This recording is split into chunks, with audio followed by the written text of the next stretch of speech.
Sunrise समाचारमा यहाँलाई स्वागत छ। म बबिता विष्ट। सबैभन्दा पहिले यस प्रसारणका प्रमुख समाचार शीर्षकहरू।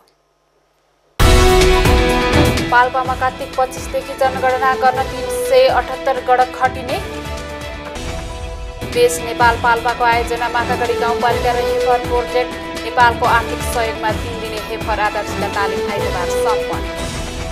कच्चा पदार्थको कमी र दक्ष जनशक्तिको अभावमा बन्द हुन पुगेको पाल्पालिका र उद्योगले पुनः गति दिँदै र गुल्मीका व्यवसायलाई करदाता शिक्षा प्रदान।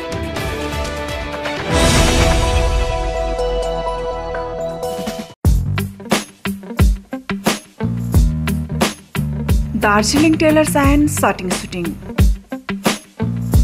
हामी कहाँ विभिन्न ब्रान्डका कपडाहरू पाउनुका साथै आधुनिक डिजाइनमा तयार गरिन्छ तथा स्कुल, कलेज, निजामती कर्मचारीको ड्रेस पनि तयार गरिन्छ।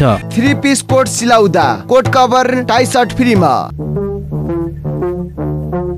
Proprietor Sunil Darnal. Mobile number 98483 041 91 98418 34051 9863 39 69 Darjeeling tailors and shirting shooting.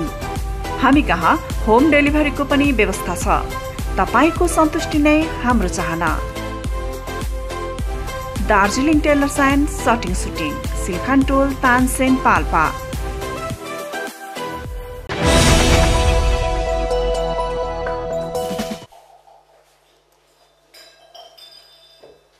अब समाचार विस्तारमा। राष्ट्रिय जनगणना 2078 का सम्बन्धमा जिल्ला जनगणना कार्यालय पाल्पाले पाल्पाका पत्रकारहरूसँग अन्तर्क्रिया कार्यक्रम सम्पन्न गरेको छ। आइतबार तानसेनमा जनगणना अधिकृत भविश्वर घिमिरेले पाल्पाली पत्रकारहरूलाई यसपटकको जनगणना सङ्घीय संरचना अनुसार पहिलो पटक भएकाले केही भिन्न रहेको बताउनुभयो। उहाँले जनगणना मानिस गर्ने काम मात्र नभई यसमा धेरै विषय समेटेको बताउनुभयो। यसमा चाहिँ प्रश्नावलीहरू 3 प्रकृतिका छन्। एउटा चाहिँ सूचीकरणमा 25 प्रश्न थिए, सुपरिवेक्षकले उतार गरेर ल्याइसक्नु भएको छ, हामीलाई पेश गरिसक्नु भयो यहाँ कार्यालयमा। अर्को चाहिँ मुख्य प्रश्नावली, यो चाहिँ गणकहरूले भर्नुहुन्छ। अर्को चाहिँ सामुदायिक प्रश्नावली, सुपरिवेक्षकहरूले भर्नुहुन्छ। उहाँले खाली घर घरको प्रयोजन, आम्दानी, शैक्षिक अवस्था, रोजगारी लगायतका विषयको तथ्याङ्क सङ्कलन गरिने बताउनुभयो। अधिकृत घिमिरेका अनुसार 6 महिनाभित्र बसोबास गरेका जनसङ्ख्याको गणना गरिनेछ। जो जहाँ स्थायी वा अस्थायी रूपमा बसोबास गरेको छ उक्त व्यक्तिको त्यहीको बासिन्दा मानिनेछ। जनगणनामा नागरिकता वा कुनै परिचय पत्र नहेरिने हुँदा विदेशी नागरिक 6 महिना नेपालको कुनै एक स्थानमा बसेको खण्डमा विदेशी नागरिक समेत जनगणनामा समेटिनेछन्। पाल्पामा दोस्रो चरणमा कार्तिक 25 गतेदेखि मङ्सिर 9 गतेसम्म जनगणना हुनेछ। जिल्लामा 378 जना गणक र 94 जना सुपरिवेक्षक मार्फत जनगणनाको काम गरिने कार्यालयले जनाएको छ। कार्यक्रममा पत्रकारहरूले जनगणनामा सत्य तथ्य, वास्तविक तथ्याङ्क सङ्कलनमा सरकारवालाको निगरानी र अनुगमन भएमा प्रभावकारी तथ्याङ्क आउने सुझाव दिएका थिए। जिल्लाको 354वटा नक्सा बनाएर सबै क्षेत्रलाई समेटेर गणना गरिनेछ। जनगणनामा सोधिने प्रश्न र प्राप्त उत्तर गोप्य रहने भएकाले ढुक्क भएर जनगणनालाई सफल पार्न पाल्पावासीलाई उहाँले आग्रह गर्नुभयो। आर्थिक समृद्धिका लागि साझेदारी कार्यक्रम अन्तर्गत भोकालाई एक छाक भोजन होइन जिउने जुक्ति सिकाऊ भन्ने मूल नाराका साथ बेस नेपाल पाल्पाको आयोजना माथागढी गाउँपालिका र हेफर प्रोजेक्ट नेपालको आर्थिक सहयोगमा 3 दिने हेफर आधारशिला तालिम आइतबार सम्पन्न भएको छ। जीवन परिवर्तन र सकारात्मक सोच पैदा गर्न र सहभागितामूलक समीक्षा तथा योजना तर्जुमा, महत्त्व तथा आवश्यकता र प्रयोगका बारेमा छलफल तथा अभ्यास गर्ने उद्देश्यले तालिमको आयोजना गरिएको हो। 3 दिने तालिममा हेफरका वरिष्ठ तालिम अधिकृत शकुन्तला रसाइलीले हेफर संस्थाको परिचय, नेतृत्व शैली र नेतृत्व सहज जीवनयापनका लागि 12वटा महत्त्वपूर्ण आधारशिलाहरू, स्रोत साधनको पहिचान, व्यवस्थापन, परिचालन र संरक्षण कसरी गर्ने विषयमा प्रशिक्षण दिनुभएको थियो। तालिमको समापन गर्दै गाउँपालिकाका उपाध्यक्ष निर्मला भट्टराईले हेफरसँगको सहकार्य छोटो समय भए पनि दिगो रूपमा रहन सक्ने कार्य गर्न सहज भएको बताउनुभयो। हामी यहाँ भन्न चाहन्नौँ हामीले 3 दिनमा धेरै कुरा सिक्यौँ। जे जति हामी सिकेका छौँ यो सकारात्मक सोच लिएर हामीले हाम्रो घर परिवारदेखि लिएर गाउँमा सबैलाई सकारात्मक सोचदेखि लिएर भित्र आत्म अन्तरले हामी सबैले व्यवहारमा परिवर्तन गर्न सक्यौँ भने हामी सबै आफूमा सबै सक्षम र हाम्रो पालिकालाई सक्षम बनाउन सक्छौँ भन्ने मलाई लागिरहेको छ। उहाँले तालिमले चुनौतीहरू धेरै भए पनि काम गर्न र जीवन परिवर्तन सजिलै तरिकाले सञ्चालन गर्न सिकाएको भन्दै मानवीय कुरालाई परिमार्जन गर्न गाउँपालिकाले सक्दो कार्य तत्काल अगाडि बढाउने बताउनुभयो।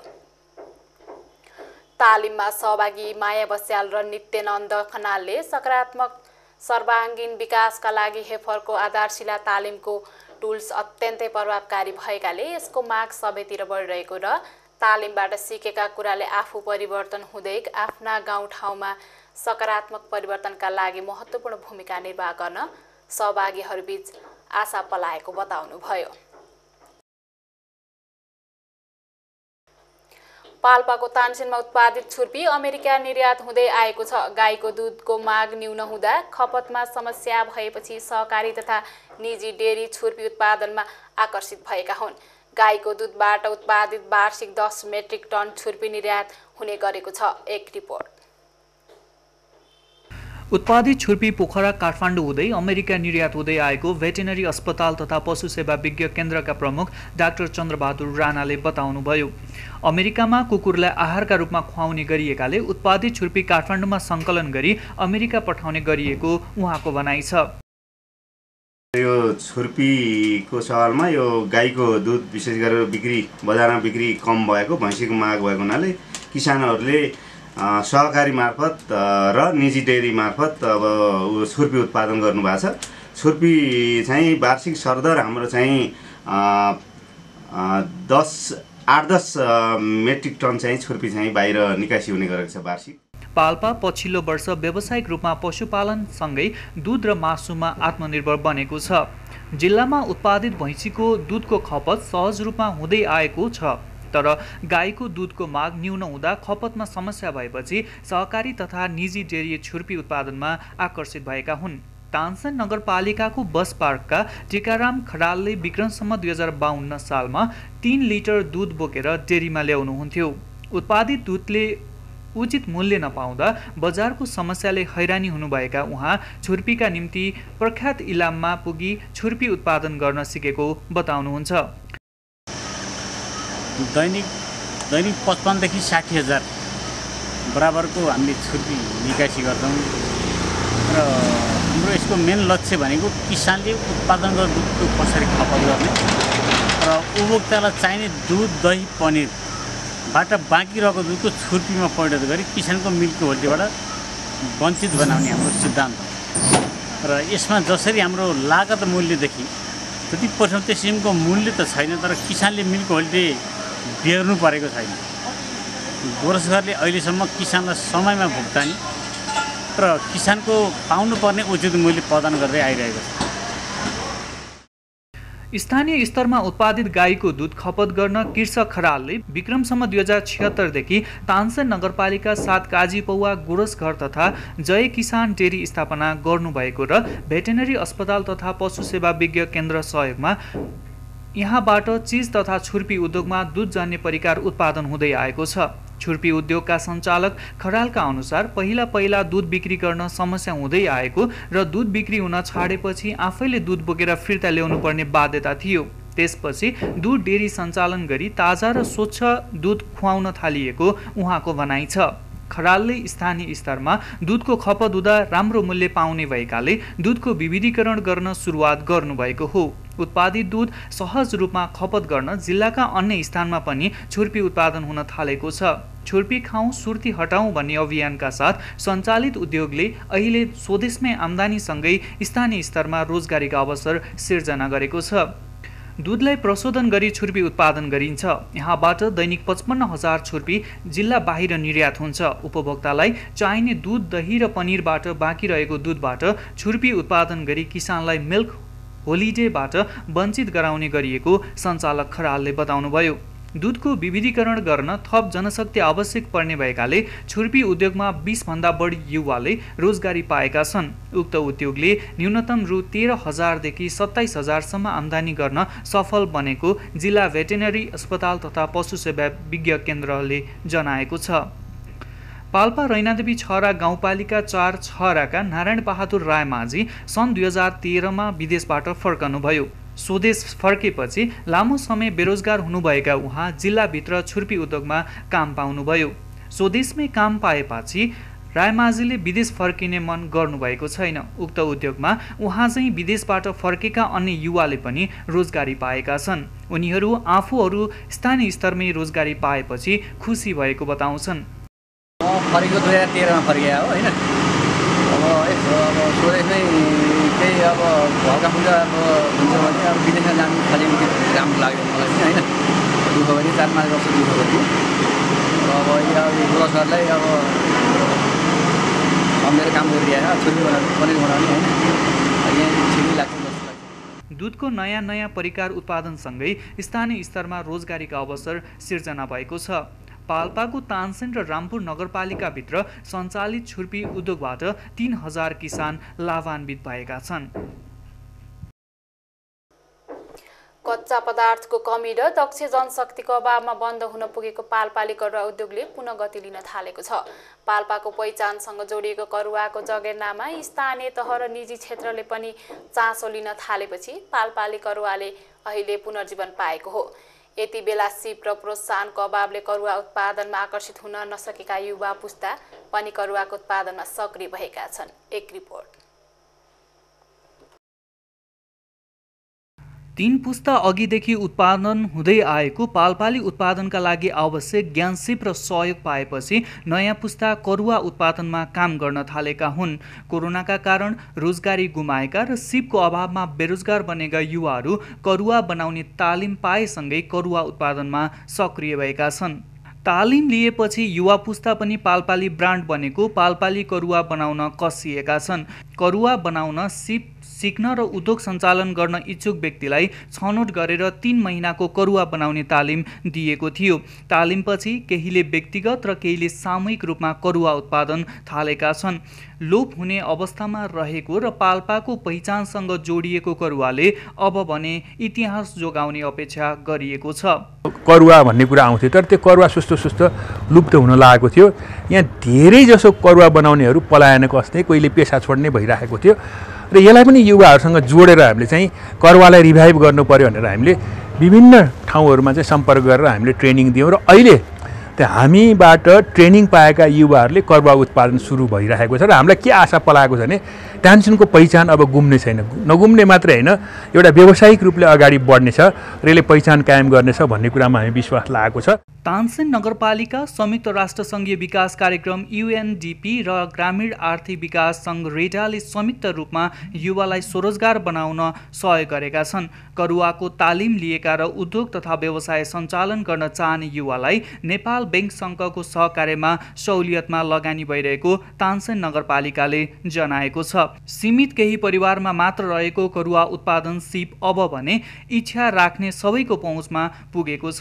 यसबाट कारीगरको अभाव अब नहुने अपेक्षा गरिएको छ। राम्रो व्यवस्थापन नहुँदा काम सिकेकाहरू पनि पेसाबाट पलायन हुने अवस्था रहेको पुराना उद्योगी बताउँछन्। 15 सालदेखि काम गरेको बालाई साल दिनलाई हैन।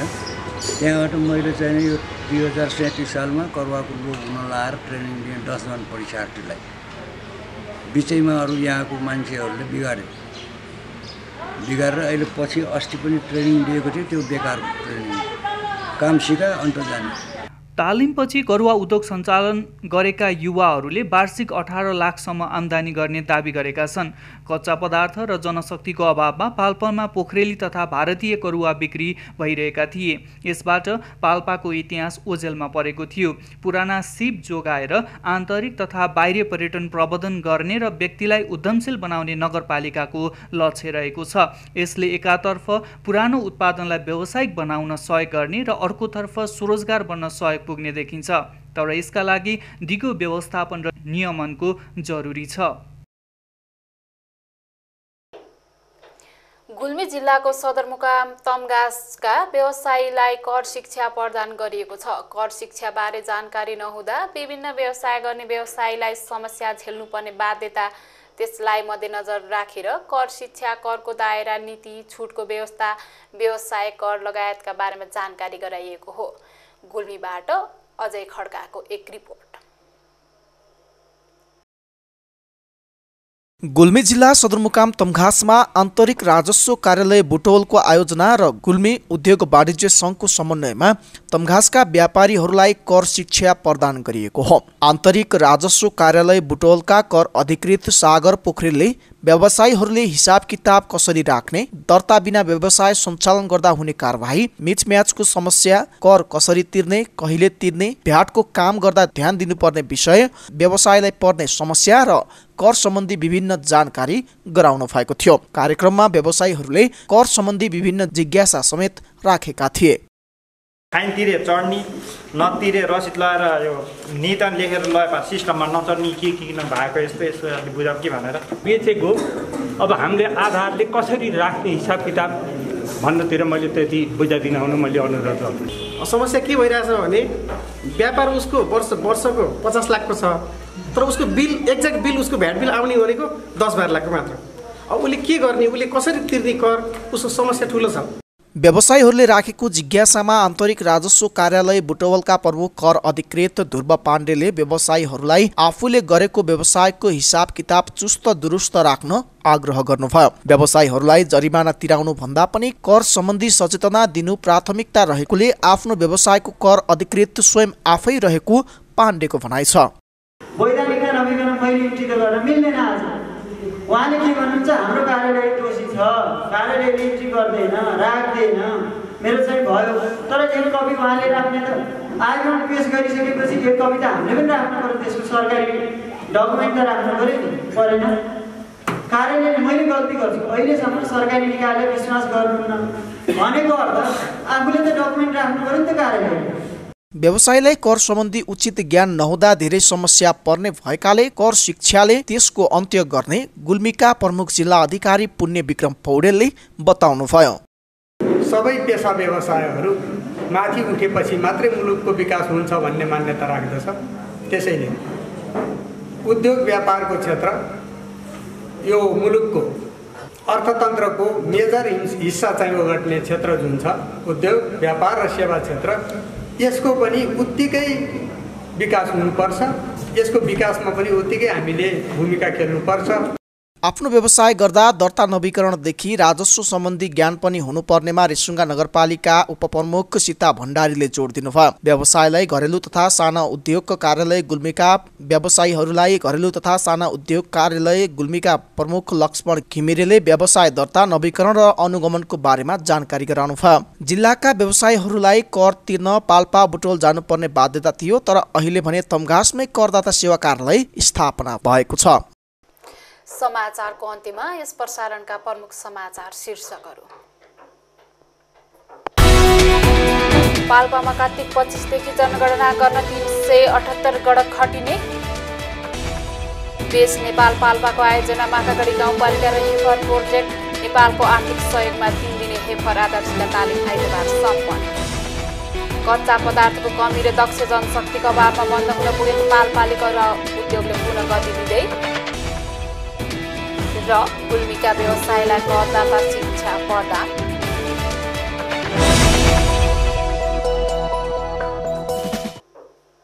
हवस् त अहिलेका लागि सनराइज समाचार यति नै। हामी अर्को समाचारमा पुनः उपस्थित हुने नै छौँ। त्यतिन्जेलसम्मको लागि हामी सबैलाई बिदा दिनुहोस्। नमस्कार।